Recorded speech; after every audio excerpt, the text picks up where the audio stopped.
ಹೌದು ಸ್ವಾಮಿ, BJP ನೀವು ಅಧಿಕಾರಕ್ಕೆ ಬಂದಿರಲ್ಲ, ನೀವೆಷ್ಟು ಇದನ್ನು ಮಾಡಿದ್ದೀರಾ. ನಿಮ್ಮ ಬಸವರಾಜ ಬೊಮ್ಮಾಯಿ ನೇತೃತ್ವದ ಸರ್ಕಾರ 40% ಸರ್ಕಾರ ಅಂತೇಳಿ ಇಡೀ ರಾಜ್ಯದ ಜನ ನಿಮಗೆ ಹೀನಾಯವಾಗಿ ಸೋಲಿಸಿದ್ರು. ಅದನ್ನು ನೀವು ಒಂದು ಪರಾಮರ್ಶೆ ಮಾಡ್ಕೊಳ್ಳಿ. 40% ಯಾರಾದರೂ ಪ್ರೂವ್ ಮಾಡಿದಾರಾ? ಲೋಕಾಯುಕ್ತದಲ್ಲಿ ಏನಾಯ್ತು ಗೊತ್ತೇ? ಕೆಂಪಣ್ಣವರು, ಅದೇ ಕೆಂಪಣ್ಣವರು ಬಂದು ತಮ್ಮ ಜೀವಿತ ಕಾಲದಲ್ಲಿ 60% ಕೇಳ್ತಾರೆ ಕಾಂಗ್ರೆಸ್ನವರು ಅಂತ ಹೇಳಿದರು. ನಮಗೆ ಕ್ಲೀನ್ ಚಿಟ್ ಕೊಟ್ಟಿದ್ದಾರೆ ಲೋಕಾಯುಕ್ತದವರು. ತಮಗೆ ಕ್ಲೀನ್ ಚಿಟ್ ಬಂದಿದೆಯಾ? ಇವತ್ತು 6 ಜನ ಮಾಗಡಿನಲ್ಲೊಬ್ಬರು ಲಾರಿ ಮಾಲೀಕರು ಸತ್ತರು, ದಾವಣಗೆರೆಯಲ್ಲೊಬ್ಬರು ಸತ್ತರು, ಆಮೇಲೆ ಮತ್ತೆ ಇನ್ನೂ 4 ಜನ ನಮ್ಮ ಮೊನ್ನೆವರು ಸಚಿನ್ ಪಂಚಾಲರು ತೀರ್ಕೊಂಡ್ರು. ಇವರೆಲ್ಲ ಯಾರು ತೀರ್ಕೊಂಡ್ರು? ತಮ್ಮ ಹೆಸರನ್ನ ಬರೆದು ತೀರ್ಕೊಂಡಿದ್ದಾರೆ. ನಾವು ಮೇಲೆ ಸುಮ್ಮನೆ ಆರೋಪ ಮಾಡ್ತಿರಲ್ಲ. ನಿಮ್ಮ ಮಂತ್ರಿಗಳು, ನಿಮ್ಮ ಸಹಾಯಕರ ಹೆಸರನ್ನ ಹೇಳಿ ಬರೆದು ಆತ್ಮಹತ್ಯೆ ಮಾಡ್ಕೊಂಡಿದ್ದಾರೆ. ಇದೊಂದು ಆತ್ಮಹತ್ಯೆ ಮಾಡ್ತಕ್ಕಂಥ ಸರ್ಕಾರ ಇದು. ನೀವು ಮಾಡೋದೇನಿದೆ? ಅವ್ರು ಹೇಳ್ತಾರೆ BJP ಅವರಿಗೆ ಸ್ಪಷ್ಟವಾದ ಯಾವುದೇ ಒಂದು ಅಸ್ತ್ರ ಇಲ್ಲ, ಸುಮ್ಮನೆ ದಿನಂಪ್ರತಿ ನಮ್ಮ ನೆನೆಸ್ಕೊಳ್ಳಿಲ್ಲ ಅಂದರೆ ಅವ್ರಿಗೆ ದಿನ ಕಳೆಯಲ್ಲ ಅಂತ DK ಶಿವಕುಮಾರ್ ಹೇಳ್ತಾರೆ. BJP ಅವ್ರ ಬಗ್ಗೆ ಕೆಲಸ ಇಲ್ಲ ಅವರು. DK ಶಿವಕುಮಾರ್ ಸಾಹೇಬರು ಪ್ರಬುದ್ಧ ರಾಜಕಾರಣಿ, ಅವರು ಹೇಳ್ತಾರೆ. ಆದರೆ ರಾಜ್ಯದ ಜನತೆ ಇವತ್ತು ನಂಬೋ ಸ್ಥಿತಿಲಿ ಇಲ್ಲ. ಎಲ್ಲ ನಡೀತಕ್ಕಂಥ ಘಟನಾವಳಿಗಳು ಈ ರಾಜ್ಯದ ಜನರ ಮುಂದೆ ಇದೆ. ಅದಕ್ಕೆ ಅವ್ರದೇ ಪಕ್ಷದ ಶಾಸಕರು ತಮ್ಮ ಅಸಮ್ಮತಿಯನ್ನು ತೋರಿಸಿ, ಒಬ್ಬ ಶಾಸಕರು ನಾವು ಇದೇ ರೀತಿಯಾದರೆ ಜನಗಳ ಮುಖ ತೋರಿಸೋಕ್ಕಾಗಲ್ಲ, ನಾವು ಆತ್ಮಹತ್ಯೆ ಮಾಡ್ಕೊಳ್ಬೇಕು ಅಂತ ಹೇಳಿದ್ದನ್ನು ತಾವೇ ತಮ್ಮ ಪತ್ರಿಕೆಗಳಲ್ಲಿ, ತಮ್ಮ ಒಂದು TV ವರದಿ ಮಾಡಿದ್ದೀರಿ. ಅದು ಒಬ್ಬರು ಬಂದು ಹೇಳಿದ್ದಾರೆ. ಇವತ್ತು 224 ಜನ MLAಗಳೇನಿದೆ ಎಲ್ಲರೂ ಅದನ್ನೇ ಹೇಳ್ತಿದ್ದಾರೆ. ಬೆಂಗಳೂರಿನ ಸ್ಥಿತಿಗತಿ ಏನಿದೆ ಗೊತ್ತಿದೆ ನಿಮಗೆ? ಇವತ್ತು ಬೆಂಗಳೂರಿನಲ್ಲಿ ಯಾರೇ ಆಗಿರ್ಬೋದು, ವಿಶ್ವದ 3 ಅತ್ಯಂತ ಸ್ಲೋ ಆಗಿ ನಡೀತಕ್ಕಂಥ ಒಂದು ಸಾರಿಗೆ ವ್ಯವಸ್ಥೆ ಅಂತಂದರೆ ಇವತ್ತು ಬೆಂಗಳೂರು. ವಿಶ್ವದಲ್ಲಿ ಅವ್ರು ಯಾರೇ ಆಡಳಿತ ಮಾಡಲಿ, BJP ಮಾಡಲಿ, ಕಾಂಗ್ರೆಸ್ ಮಾಡಲಿ, ಇನ್ಯಾರೇ ಮಾಡಿರಲಿ, ಅದಕ್ಕೆ ನೇರವಾದ ಹೊಣೆ ಈ ಆಡಳಿತ ಮಾಡಿದಂಥ ಹಿಂದೆ ಆಡಳಿತ ಮಾಡಿದವರು ಮುಂದೆ ಎಲ್ಲರೂ ಜವಾಬ್ದಾರಿ ತಗೋಬೇಕು. ನಮಗೆ ಒಟ್ಟಾರೆ ಏನಂತಂದರೆ ಈ ಸಾರ್ವಜನಿಕ ಜೀವನ ಬದುಕು ಹಸನಾಗಬೇಕು. ರಾಜಕಾರಣ ಒಂದು ಕಡೆ ಬಿಡಿ, ಯಾರೇ ಮಾಡದೇ ಇರ್ಬೋದು. ಇವತ್ತು ಮಳೆ ಬಂದರೆ ಇವತ್ತು ಏನಾಗಿದೆ? ನೀರಿಲ್ಲ ಅಂದರೆ ಏನಾಗಿದೆ? ಇವತ್ತು ಇಂಥ ಪರಿಸ್ಥಿತಿ ಬರಲಿಕ್ಕೆ ಕಾರಣ ಯಾರಿರ್ಬೋದು? ಅಡ್ಮಿನಿಸ್ಟ್ರೇಟರ್ಸು, ಪ್ಲ್ಯಾನರ್ಸು, ಪೊಲಿಟಿಷಿಯನ್ಸು. ನೀವೆಲ್ಲ ಸೇರ್ಕೊಂಡು ಈ ದೇಶನ, ಈ ರಾಜ್ಯನ ಈ ರೀತಿ ಮಾಡಲಿಕ್ಕೆ ನೀವೆಲ್ಲರೂ ಜವಾಬ್ದಾರಿ ತೊಗೊಳ್ಬೇಕು ಅಂತ ನಾನಾದರೂ ಅಂತ ನೇರವಾಗಿ ಹೇಳಲಿಕ್ಕೆ ಬಯಸ್ತೇನೆ. ಬಟ್ ರಾಜ್ಯದ ಜನರಿಗೆ ಯಕ್ಷ ಪ್ರಶ್ನೆ ಉಳಿದಿದೆ. BJP ಒಂದು ಪ್ರಮುಖ ವಿರೋಧ ಪಕ್ಷವಾಗಿ ಆಡಳಿತ ಪಕ್ಷವನ್ನು ಕಟ್ಟಿ ಹಾಕೋ ಯಾವ ಸಾಹಸನೂ ಮಾಡಲಿಲ್ಲ. ಬರೀ ಅವರವರ ವೈಯಕ್ತಿಕ ಹಿತಾಸಕ್ತಿ. ಒಂದು ಕಡೆ ವಿಪಕ್ಷ ನಾಯಕ ಅಶೋಕ್ ಅವರು ಪ್ರೆಸ್ ಮೀಟ್ ಮಾಡ್ತಾರೆ, ಇನ್ನೊಂದು ಕಡೆ ಯತ್ನಾಳ್ ಅವರು ಪ್ರೆಸ್ ಮೀಟ್ ಮಾಡ್ತಾರೆ, ಒಂದು ಕಡೆ ಜಾರಕಿಹೊಳಿ. ಏನು ಸರ್ ಇದೆಲ್ಲ BJPಯಲ್ಲಿ ಏನು ನಡೀತಾ ಇದೆ? ಇದೆಲ್ಲ ಒಟ್ಟಾರೆ ನೋಡಿ, ನಮ್ಮ ರಾಜ್ಯದ BJP ಪಕ್ಷದ ಅಧ್ಯಕ್ಷರು ನಮ್ಮ ವಿಜೇಂದ್ರ ಅವರು, ಅವರ ವಿರೋಧ ಪಕ್ಷದ ನಾಯಕರು ನಮ್ಮ ಅಶೋಕ್ ಅವರು ಮತ್ತು ಚಲವಾದಿ ಅವರು ಮಾಡೇ ಮಾಡ್ತಾರೆ. ಏನು ಮಾಡ್ತಾರೆ? ಪಕ್ಷಕ್ಕೆ ಬೇಕಾದಂಥ ಒಂದು ಇದನ್ನು ಮಾಡಲೇಬೇಕು.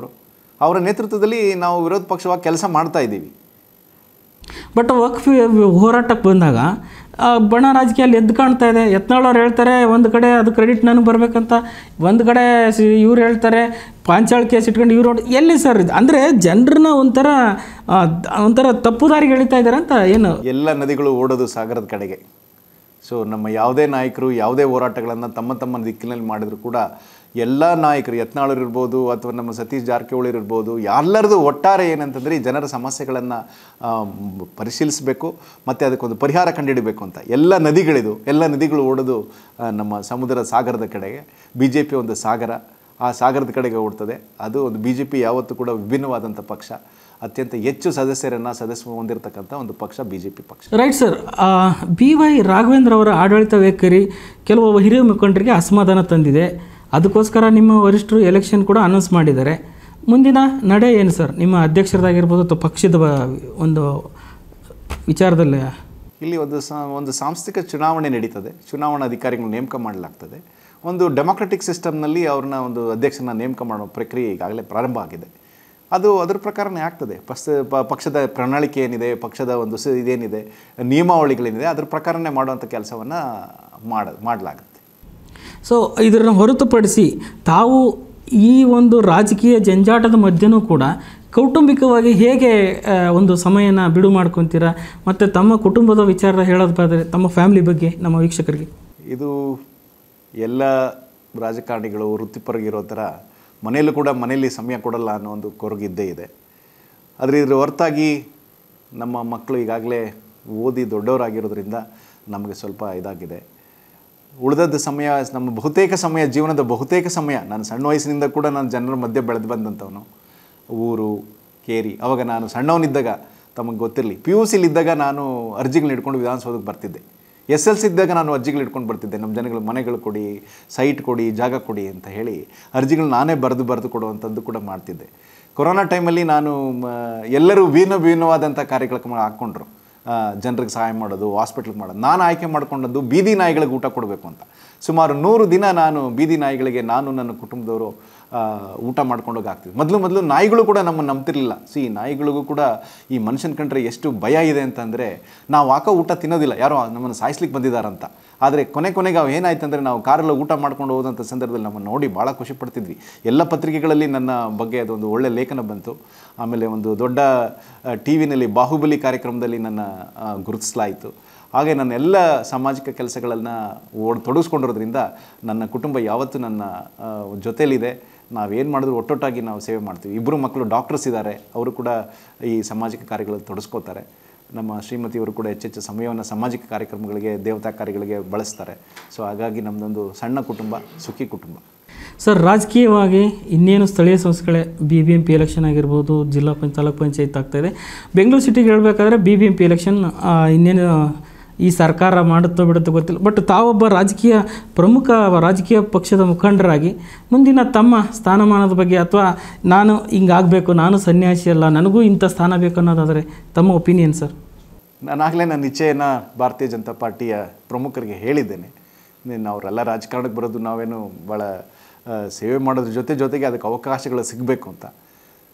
ಭಾರತೀಯ ಜನತಾ ಪಾರ್ಟಿಯ ಹಿರಿಯರು ನಮ್ಮ ಕಾರ್ಯವೈಖರಿಯನ್ನು ಮತ್ತು ತಮ್ಮ ಪ್ರಾಮಾಣಿಕತೆ ಮತ್ತು ನಮ್ಮ ಸಮಯವನ್ನು ಗೌರವಿಸಿ ಒಳ್ಳೆಯ ಅವಕಾಶಗಳನ್ನು ಕೊಡ್ತಾರೆ ಅಂತ ಅಂದ್ಕೊಂಡಿದ್ದೀನಿ.